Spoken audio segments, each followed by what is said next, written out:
Hey everyone, it is late at night and I'm Norman, and it's time for some news.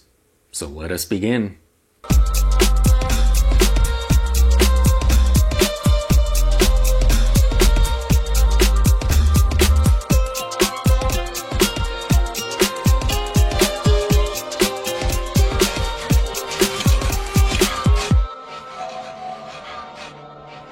So tonight we're looking at a bunch of watches that were featured in different reviews and articles, and a video.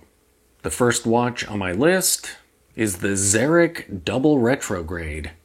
So Jody over at Just One More Watch did a review of one of these watches, the rainbow colorway, and I recently stumbled upon both that video and an article featuring the silver dial version, which looks absolutely amazing. So how retrograde watches work is the minutes hand moves down and around the dial, and when it gets to the bottom, it snaps up to the top. A double retrograde does that with both the minutes hand and the hour hand. And apparently there just aren't any of those at the price point of this watch. These watches sell for just under $1,200. And apparently retrograde watches were kind of big in the 70s. And then they sort of fell out of fashion.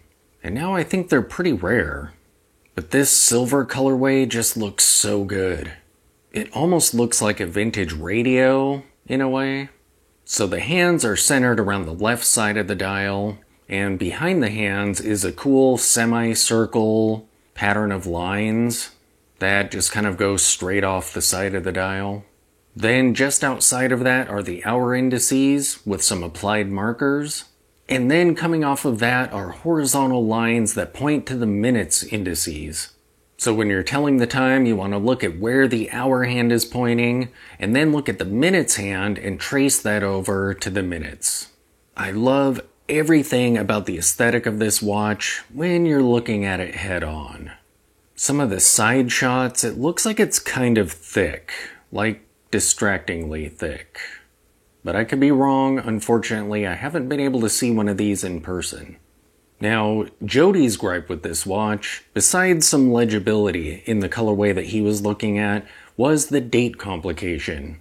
It's very difficult to read the date, and normally I would absolutely agree in that it messes with the aesthetic. However, with this watch, I feel like it actually elevates the aesthetic. It kind of gives it a even more space age look. I feel like even if this was a window to the movement below, it's a worthy aesthetic element in this design, in my opinion. The Just One More Watch video is linked in the show notes below. When you're done here, definitely go check that out so you can see this watch in action. And by the way, the article that I found was on Watch Time.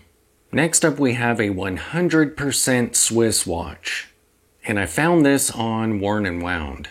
And just look at that watch. That is so beautiful. I love those hands. They did the hour markers really well. At the 12, 3, 6, and 9, those are applied, and they're sharp, pointy little indicators. And the rest are numeric indices. I like how that typeface is kind of Bauhaus style. The minutes track looks really good on this design, and just look at the color of the dial. The minimal bezel and the sleek watch case just look phenomenal in photographs. I think it looks great on that color of a strap in general, but I'm not sure I'm a fan of that particular strap. Maybe if it was a nice, clean strap in that light beigey brown color, I think that might look a little better. But for those of you who like fun straps, maybe you like this one. So the brand that put these watches out is a newer brand, and it's called Piccola and Jaufret. Jaufret? Something like that. So as most of you know, when a watch brand says it's Swiss made, that doesn't mean that everything is actually Swiss made in the watch. There are certain percentages that have to be in order to put that on the dial, but it's not necessarily really fully Swiss made. But apparently these particular pieces are 100% Swiss made. And they aren't insanely expensive either. They aren't cheap for sure, but for a 100% Swiss watch, seems maybe reasonable. The case size on these is 39 millimeters. The case height is 9.6 millimeters. The lug to lug is 46.6 millimeters. The lug width is 20 millimeters. The crystal is sapphire, and they have 100 meters of water resistance.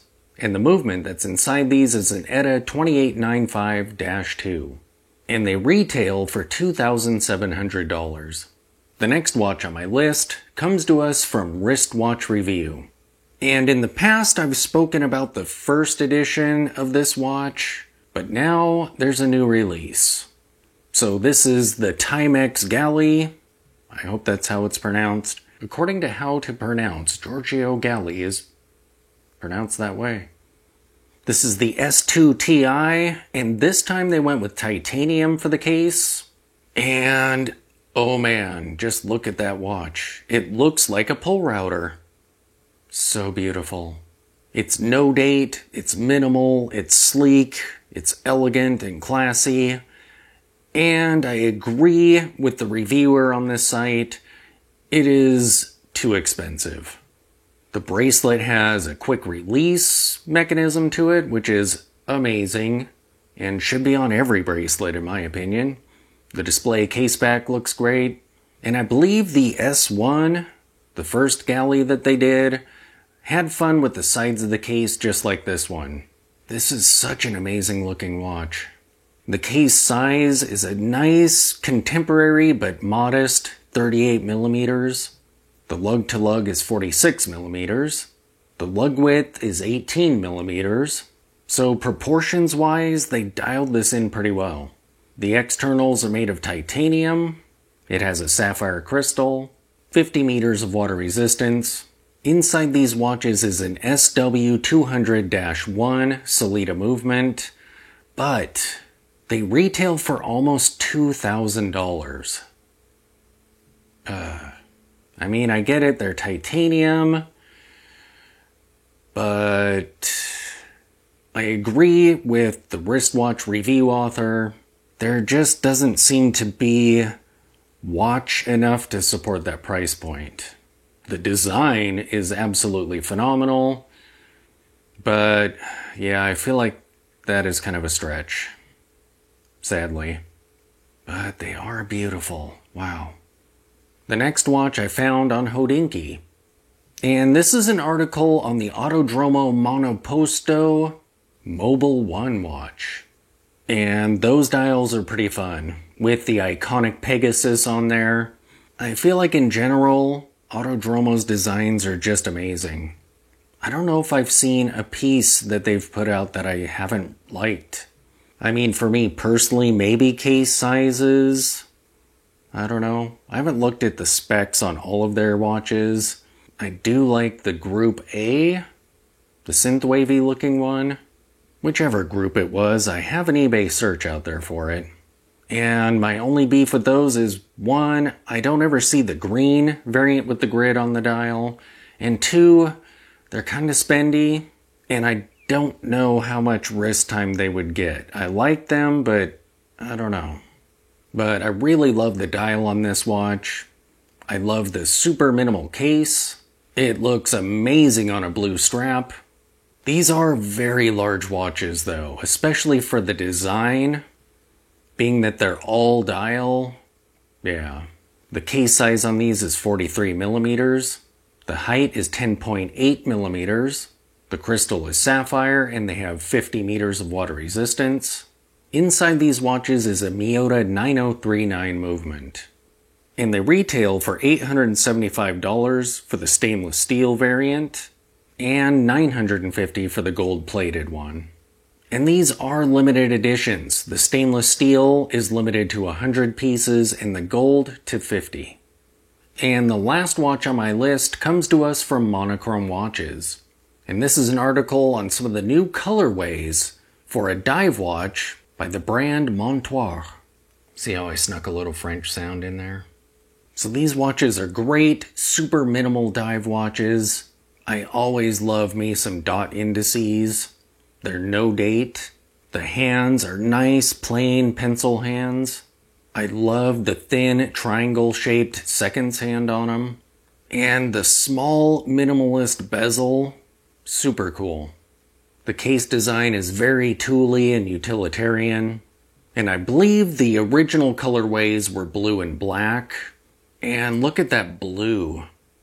That pop of orange on the seconds hand looks amazing. And the black dial colorway looks great as well. The new colors that they're offering are mint, salmon, cool gray, and green. And I guess they have a polar white as well. But that isn't one of the new colors. I absolutely love that cool gray colorway. That looks so cool. And I also like the mint. Maybe because it's close enough to glacial blue, which is a colorway that I would really love to own at some point. However, the green and salmon are also fun. They all look really great. The case size on these watches is 40.5 millimeters. The case height is 11.95 millimeters. The lug to lug is 48 millimeters. The lug width is 20 millimeters. The crystal is sapphire and they have 200 meters of water resistance. The movement inside these watches is a Sellita SW200-1. And they retail for $875. So they are under $1,000. So there you have it. You are now caught up on watch news. Thanks for watching.